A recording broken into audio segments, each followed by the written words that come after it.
Bienvenue sur l'Info en Plus, le podcast destiné aux conseillers en gestion de patrimoine et courtiers, partenaires de Cardif.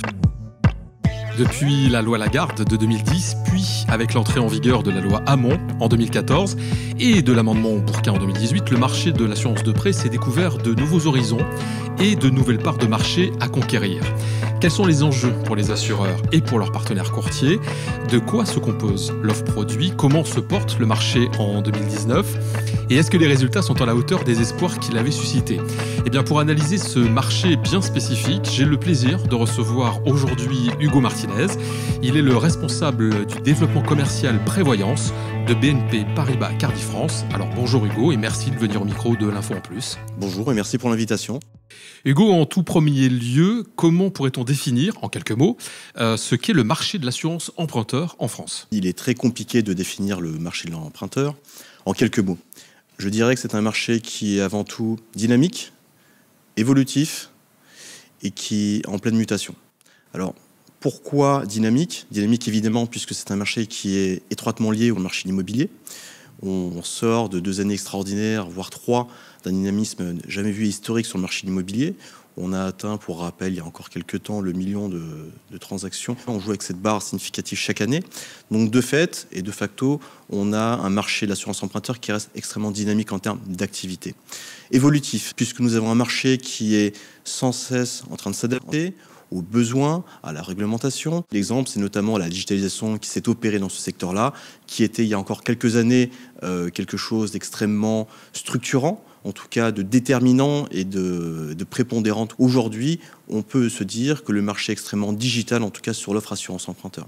Et puis le troisième point, je disais un marché en pleine mutation à la fois dans son panorama, au niveau du courtage, qui s'est extrêmement concentré, notamment via les distributeurs, et puis également en mutation du fait des différentes évolutions réglementaires qu'a connu le marché ces dernières années, notamment via les réglementations sur la résiliation annuelle des assurances emprunteurs. Alors justement, ça me donne l'occasion de vous poser cette deuxième question. Est-ce qu'on peut dire qu'il y a vraiment eu 3 étapes importantes, donc la loi Lagarde, Hamon et l'amendement Bourquin, et est-ce qu'en conséquence, il y a eu de véritables impacts sur le marché? Tout à fait. La loi Lagarde avait débuté notamment via une déliaison de l'assurance du crédit à la consommation. Ensuite est venue la loi Hamon, qui elle allait encore plus loin, et notamment sur l'offre de crédit immobilier a permis notamment aux assurés de pouvoir, dans leur première année de contrat d'assurance, aller choisir une autre assurance, évidemment à garantie équivalente, mais en tout cas qui lui laissait la liberté et le pouvoir de le faire. Et puis récemment, l'amendement Bourquin, donc début 2018, qui lui est allé encore plus loin dans cette démarche, dans une approche encore plus macro, encore plus globale, qui permet à tout assuré de pouvoir, comme on le dit, faire une délégation d'assurance, résilier son assurance au bénéfice d'une assurance, toujours pareil, avec des garanties à minima équivalentes. Vous parliez tout à l'heure d'un marché immobilier fort qui a porté l'assurance emprunteur. Est-ce qu'on peut dire qu'aujourd'hui, en 2019, nous sommes à mi-parcours de l'année, en quelque sorte? Est-ce que ce marché est toujours porteur aujourd'hui? Alors, convient, je pense, de faire un tout petit historique sur le marché de l'immobilier. Le marché immobilier est extrêmement dynamique. Il est vrai qu'en 2016 et en 2017, nous sommes arrivés sur des volumes de transactions qui étaient extraordinaires. 2018 a été une année, je dirais, un peu nouvelle dans ce cycle-là. Nous sommes arrivés sur une normalisation des ventes, en tout cas des transactions, pour plusieurs raisons. Le prix, en tout cas la tension sur les prix est toujours présente puisque l'offre ne peut pas encore répondre à la demande qui est relativement conséquente, du fait de la mise en construction de logements qui reste insuffisante par rapport aux besoins du marché. C'est un marché qui est également porté ces dernières années par les renégociations de crédit, qui étaient liées notamment aux conditions de refinancement, qui étaient extrêmement favorables. Donc le stock s'est amoindri et épuisé au fil du temps. Donc 2018 est vraiment une année, je dirais, nouvelle, de transition sur une standardisation, une normalisation du marché de l'immobilier.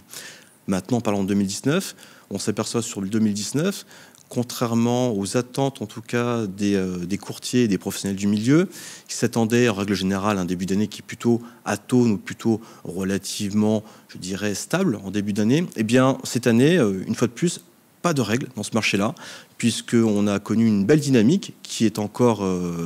qui perdure encore quand on vous parle, à l'heure où je vous parle, et qui s'inscrit dans une nouvelle dynamique avec un regain des renégociations de crédit qui étaient jusqu'alors, en fait, extrêmement faible, en tout cas qui s'était amoindri. Pourquoi? Parce que nous avons toujours des conditions de financement qui sont encore meilleures pour le particulier, pour le client final, avec des banques qui n'ont jamais été aussi, je dirais, prêteuses. et notamment qui demandent un pourcentage moins élevé en termes d'apport personnel. Donc toutes ces conditions macroéconomiques, en effet, favorisent une dynamique en ce début d'année, et notamment le retour, le regain de renégociation de crédit. Alors, on va parler maintenant point de vue client, puisqu'on entend souvent dire que le choix d'une délégation d'assurance par un particulier est avant tout fait pour des raisons économiques, donc des raisons tarifaires, j'imagine.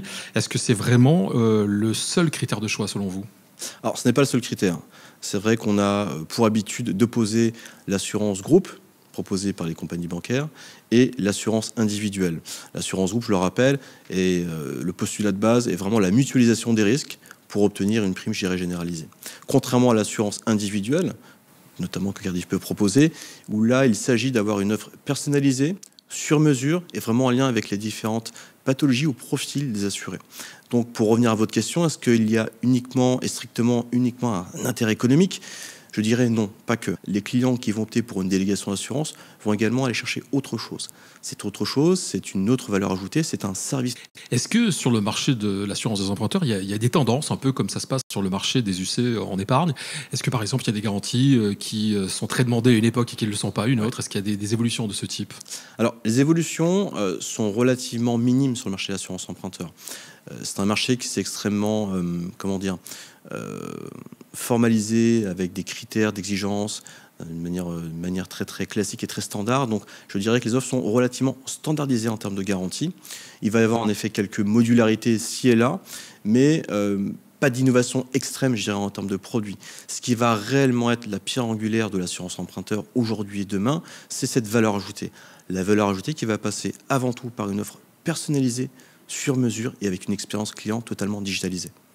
Alors, vous connaissez bien, Hugo Martinez, le milieu professionnel des courtiers. Selon vous, quelles sont leurs attentes aujourd'hui et comment les courtiers appréhendent l'avenir de leur profession ? Il y a une attente de qualité de service qui est juste primordiale et qui est vraiment fondamentale. Il y aura une attente en termes de proximité et une attente en termes de compétitivité. Sur le premier point, la qualité de service intègre la réactivité d'une adhésion, la gestion d'une adhésion et vraiment la finalisation d'un projet. Puisqu'il ne faut pas oublier qu'au cœur de l'activité, c'est un client particulier final qui attend une assurance pour pouvoir débloquer un prêt dans la plupart des cas immobiliers. Donc la qualité de service est vraiment prépondérante, fondamentale, et c'est notre axe majeur, en tout cas, dans nos équipes commerciales. Ensuite, j'évoquais la gestion. La gestion est vraiment extrêmement importante également, puisque au-delà d'avoir un parcours performant et excellent dans l'approche client, il faut avoir absolument une approche avant-vente et après-vente qui soit irréprochable pour pouvoir s'inscrire dans le temps.